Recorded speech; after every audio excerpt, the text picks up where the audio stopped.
الحمد لله رب العالمين والصلاة والسلام على سيد الأنبياء وخاتم النبيين وعلى آله وصحبه أجمعين أما بعد.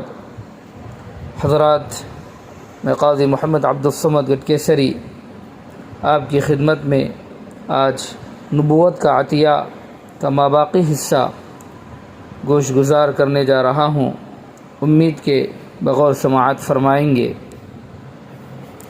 آج اگر یقین ہوتا تو بد اخلاقی کیوں ہوتی، ظلم کیوں پھیلتا، رشوت کا بازار کیوں گرم ہوتا؟ کیا یہ تمام خرابیاں اس لیے ہیں کہ علم نہیں، لوگوں کو معلوم نہیں کہ چوری جرم ہے، رشوت حرام ہے، گرہ کٹی بد اخلاقی ہے؟ یہ کون کہہ سکتا ہے؟ ہم تو دیکھتے ہیں کہ جہاں علم زیادہ ہے وہاں خرابیاں بھی زیادہ ہیں. جو لوگ رشوت کی برائی پر کتاب لکھ سکتے ہیں اور اس کی تاریخ مرتب کر سکتے ہیں، یعنی ترتیب دے سکتے ہیں، وہ زیادہ رشوت لیتے ہیں. جو چوری کی خرابی سے اور اس کے انجام سے زیادہ واقف ہیں وہ چوری زیادہ کرتے ہیں. گرہ کٹوں کو دیکھیے، ان میں سے بہت سے ایسے ملیں گے جو گرہ کٹی کے الزام میں کئی بار سزا بھگتے ہوئے ہوتے ہیں. کیا ان سے زیادہ کوئی گرہ کٹی کے انجام اور سزا سے واقف ہوگا؟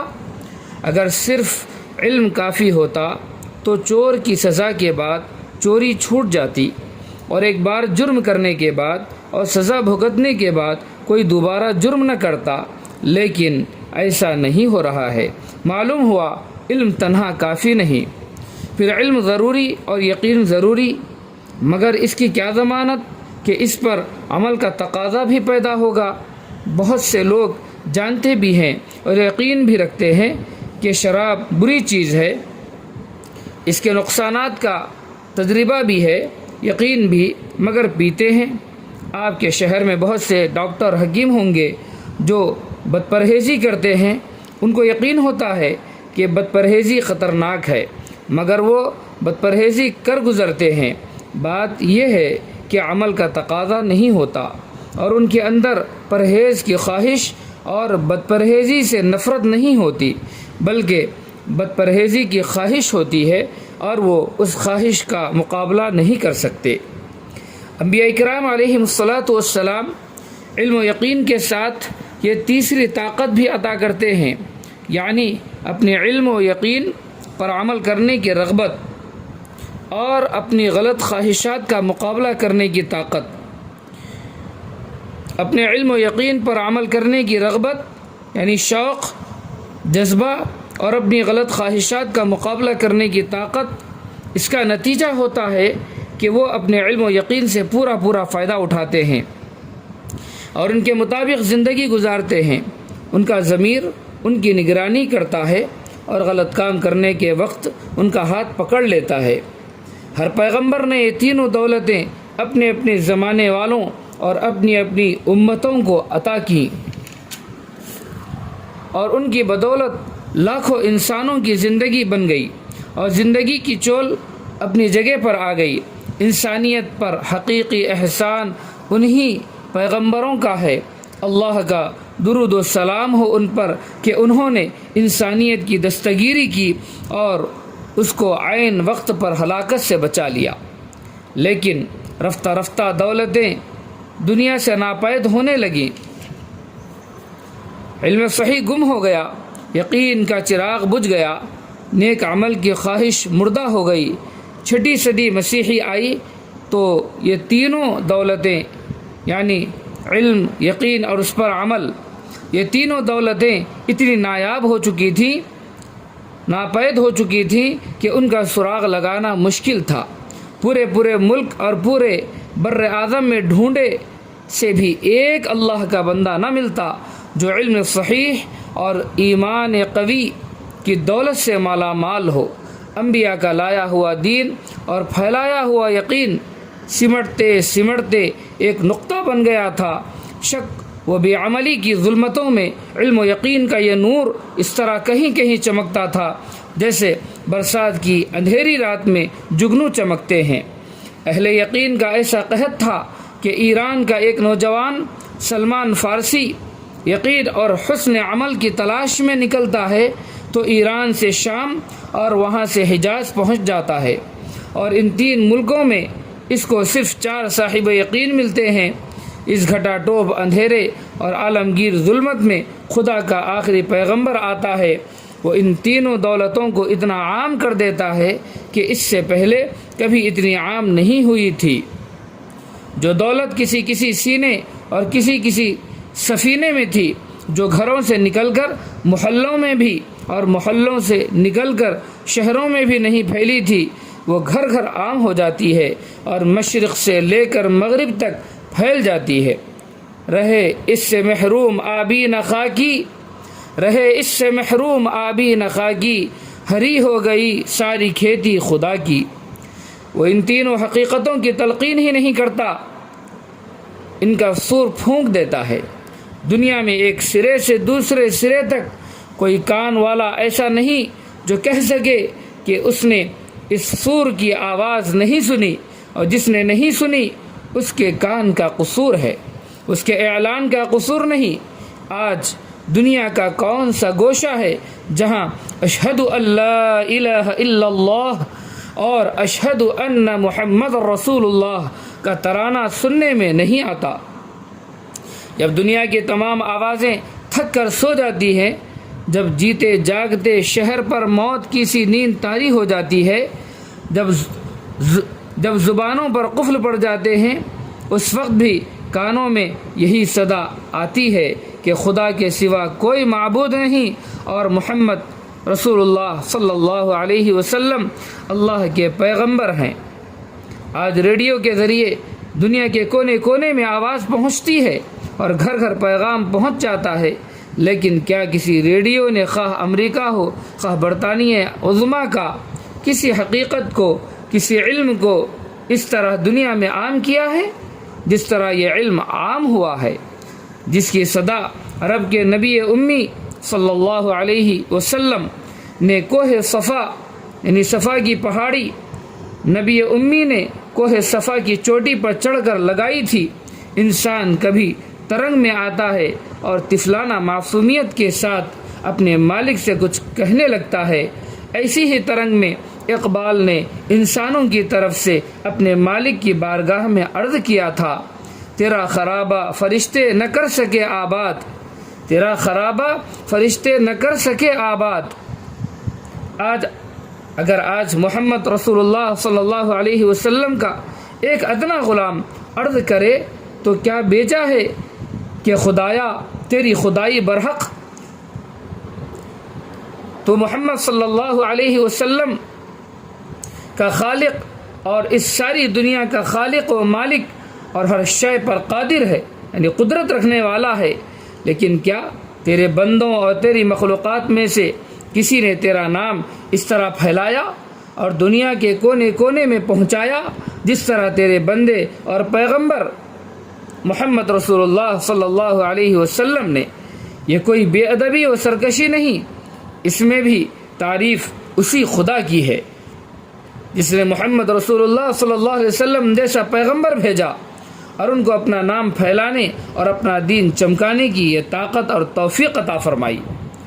حضرت صلی اللہ علیہ وسلم نے بدر کے میدان میں جب اپنی 14-15 سال کی کمائی اللہ کے دین کی مدد کے لیے سامنے رکھ دی اور 313 کو 1000 کے مقابلے میں لا کر کھڑا کر دیا، یعنی صحابہ اکرام رضی اللہ عنہم اجمعین اہل ایمان کی تعداد 313 اور اس کے مقابلے میں کفار و مشرکین 1000 کے برابر، 313 کو 1000 کے مقابلے میں لا کر کھڑا کر دیا، تو زمین پر سر رکھ کر اپنے مالک سے یہی کہا تھا کہ اے اللہ، اگر تو اس مٹھی بھر جماعت کو آج ہلاک کر دینے کا فیصلہ فرماتا ہے تو قیامت تک تیری عبادت نہ ہو سکے گی۔ حضرت صلی اللہ علیہ وسلم نے توحید کی جو صدا لگائی تھی، اس سے دنیا کا کوئی مذہب، کوئی فلسفہ اور کوئی دماغ غیر متاثر نہیں رہا، یعنی اثر لیے بغیر نہیں رہا۔ جب سے دنیا نے سنا کہ انسان کے لیے خدا کے سوا کسی اور کے سامنے جھکنا ذلت اور عار ہے، خدا نے فرشتوں کو آدم علیہ السلام کے سامنے اس لیے جھکایا تاکہ سب سجدے اس کی اولاد پر حرام ہو جائیں۔ وہ سمجھ لے کہ جب اس کارخانہ قدرت کے کارندے ہمارے سامنے جھکا دیے گئے تو ہم کو اس دنیا کی کسی چیز کے سامنے جھکنا کب زیب دیتا ہے۔ جب سے دنیا نے توحید کی حقیقت اور انسان نے اپنی یہ حیثیت سنی، اس وقت سے شرک خود اپنی نگاہ میں ذلیل و خوار ہو گیا۔ اس کو احساس کمتری نے گھیر لیا۔ آپ کو بعثت محمدی کے بعد اس کے لہجے میں فرق محسوس ہوگا۔ اب وہ اپنے عمل پر نازا نہیں، وہ اس کی تعویل اور فلسفیانہ تعبیر کرتا ہے۔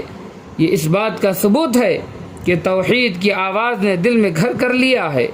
پھر محمد رسول اللہ صلی اللہ علیہ وسلم نے اس علم و یقین کے ساتھ وہ طاقت بھی پیدا کر کے دکھا دی جس میں 1000 پولیس، سینکڑوں عدالتوں اور 20 حکومتوں سے زیادہ طاقت ہے، یعنی ضمیر کی طاقت، نیکی کی رغبت، گناہ سے نفرت اور نفس کا خود احتساب۔ یہ اسی طاقت کا کرشمہ تھا کہ ایک صحابی جن سے ایک بڑا گناہ سرزد ہو جاتا ہے وہ بے تاب ہو جاتے ہیں، ضمیر چٹکیاں لینے لگتا ہے، اور وہ حضور صلی اللہ علیہ وسلم کی خدمت میں آتے ہیں اور عرض کرتے ہیں، حضور صلی اللہ علیہ وسلم مجھ کو پاک کر دیجئے۔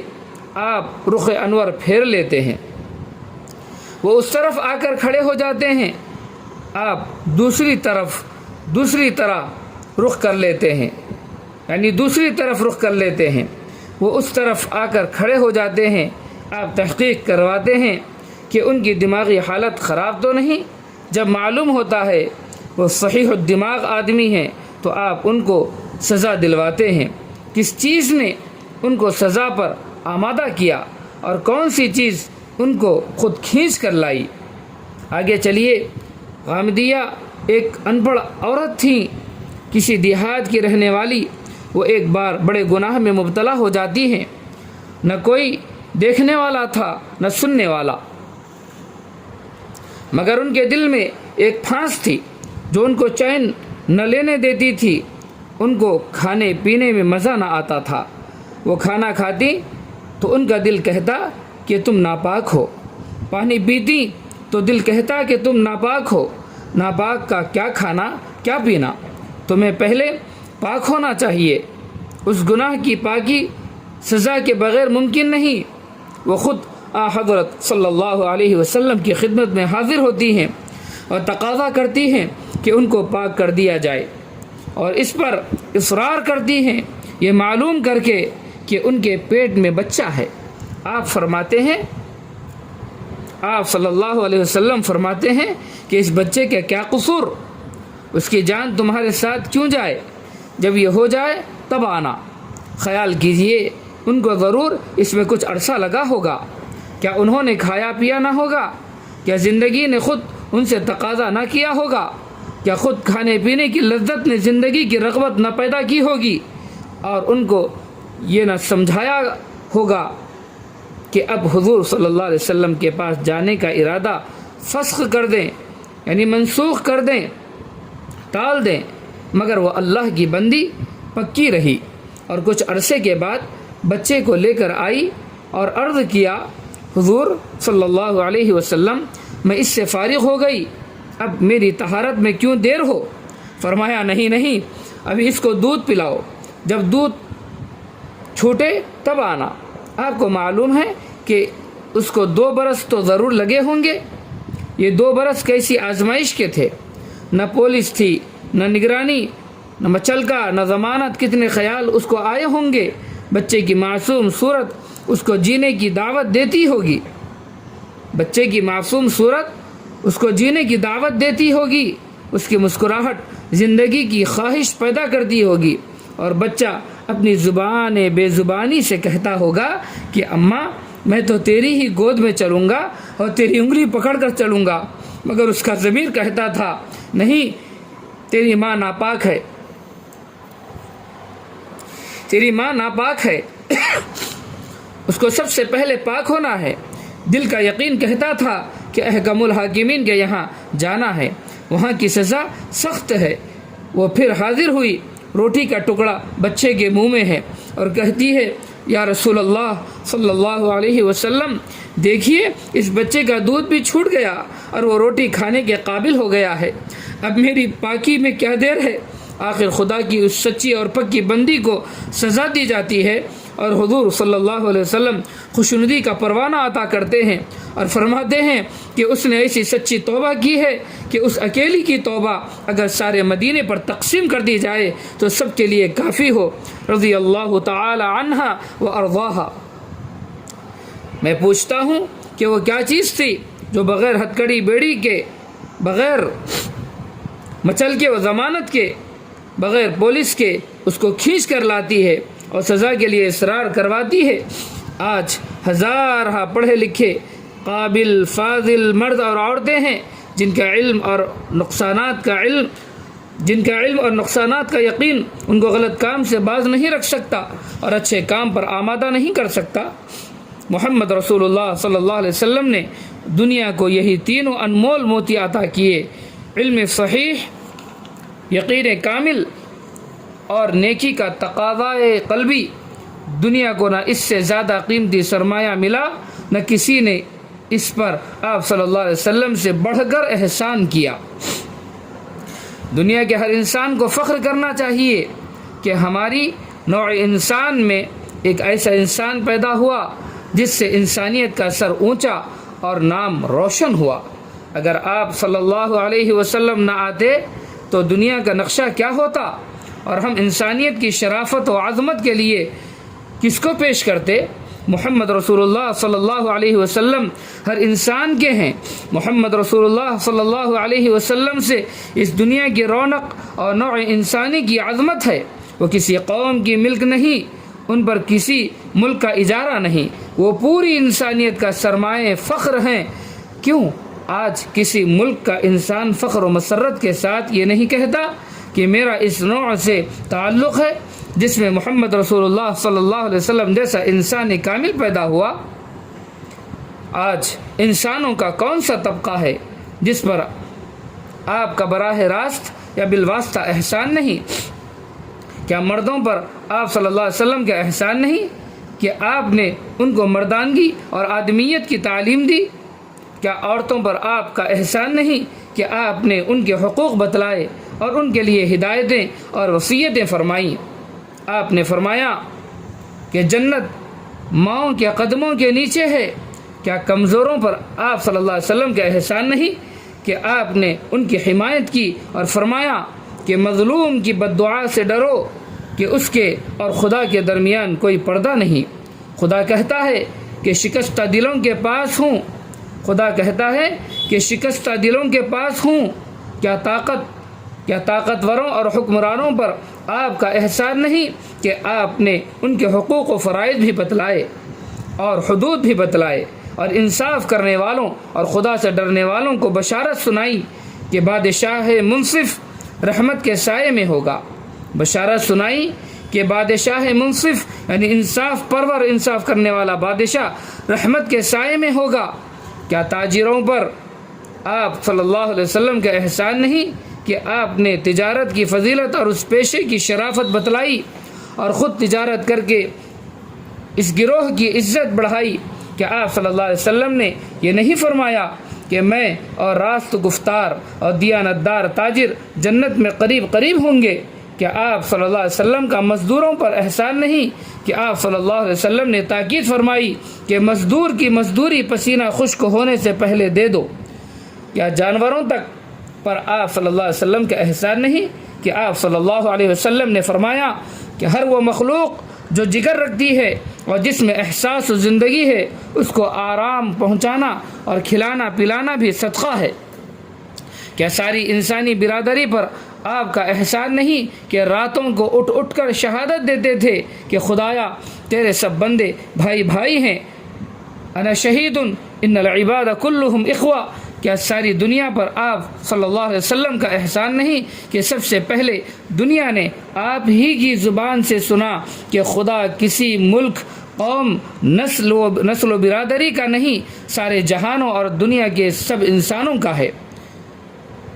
جس دنیا میں آریوں کا خدا یہودیوں کا خدا، مصریوں کا خدا، ایرانیوں کا خدا کہا جاتا تھا، وہاں الحمدللہ رب العالمین کی حقیقت کا اعلان ہوا اور اس کو نماز کا جز بنا دیا گیا۔ ہماری آپ کی دنیا میں حکماء و فلاسفہ بھی آئے، ادباء و شعراء بھی، فاتح و کشور کشا بھی، سیاسی قائد اور قومی رہنما بھی، موجدین و مکتشفین، سائنٹسٹ بھی، مگر کسی کے آنے سے دنیا میں وہ بہار آئی جو پیغمبروں کے آنے سے، پھر سب سے آخر سب سے بڑے پیغمبر محمد رسول اللہ صلی اللہ علیہ وسلم کے آنے سے آئی۔ کون اپنے ساتھ و شادابی، وہ برکتیں، وہ رحمتیں نوع انسانی کے لیے، وہ دولتیں اور انسانیت کے لیے وہ نعمتیں لے کر آیا جو محمد رسول اللہ صلی اللہ علیہ وسلم لے کر آئے۔ 1300 برس کی انسانی تاریخ پورے وثوق کے ساتھ آپ کو خطاب کر کے کہتی ہے، سرسبز سبزہ ہو جو تیرا پائمال ہو، سرسبز سبزہ ہو جو تیرا پائمال ہو، ٹھہرے تو جس شجر کے تلے وہ نہال ہو، ٹھہرے تو جس شجر کے تلے وہ نہال ہو۔ جزاک اللہ خیرا و احسن الجزاء۔